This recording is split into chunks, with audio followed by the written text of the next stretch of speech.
Apakah kau meletak gambar pada dinding rumah? Hukumnya harus. Dan yang kata haram, haram tu gambar bernyawa. Ini faham baik, gambar pada faham.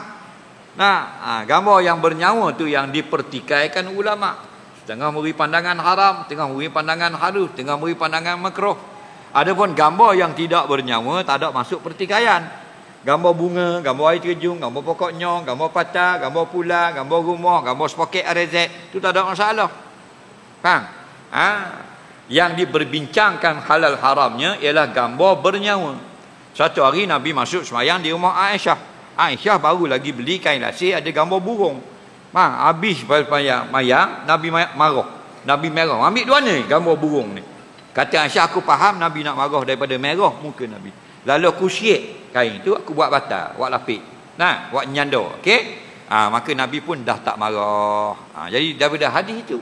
Dan ada hadis yang lain lagi, innal malaikata la tadkhulu baitan fihi suwarun. Sesungguhnya malaikat rahmat tak masuk dalam rumah yang ada suar, maknanya gambar yang bernyawa. Dalil nyawa dengan tak nyawa, seorang laki-laki dia kerja pelukis, dia lukis gambar orang. Gambar orang, lukis gambar lelaki perempuan. Nabi kata mung kat gi Allah suruh hidup hari kiamat.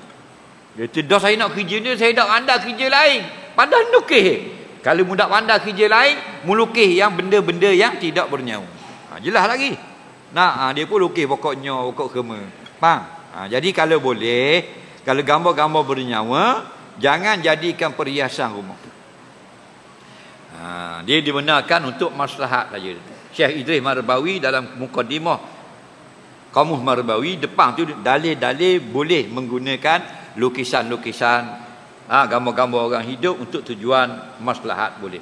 Contoh di sekolah-sekolah, di universiti banyak. Kalau universiti kan nak medical, orang belajar jadi doktor, banyak gambar-gambar orang, gambar tangan, gambar kaki, gambar mata. Itu ulama kata harus, kerana untuk belajar. Faham tak lagi? Bukan sebagai perhiasan dalam rumah. Faham tak lagi? Di tadika tu pasti kan ada gambar kan. Dulu kan mak kita tahun dulu budak dulu tak ada gambar. Ayang, gitulah. Ni dilukis ayang pula bawah tu. Tu hukumnya harus tepek dinding pasti tadika tu. Ayang, B beruk, C cicak, J JKK. Dia buat tu. Dia buat gambar. Faham? Untuk budak-budak mudah faham. Itu maslahat dia panggil, faham? Boleh. Atau dia buat gambar orang pegang cok buat gini. Dia buat tepi jalan sedang dibaiki. Okey kau harus. Faham tak? Itu maslahat orang amal.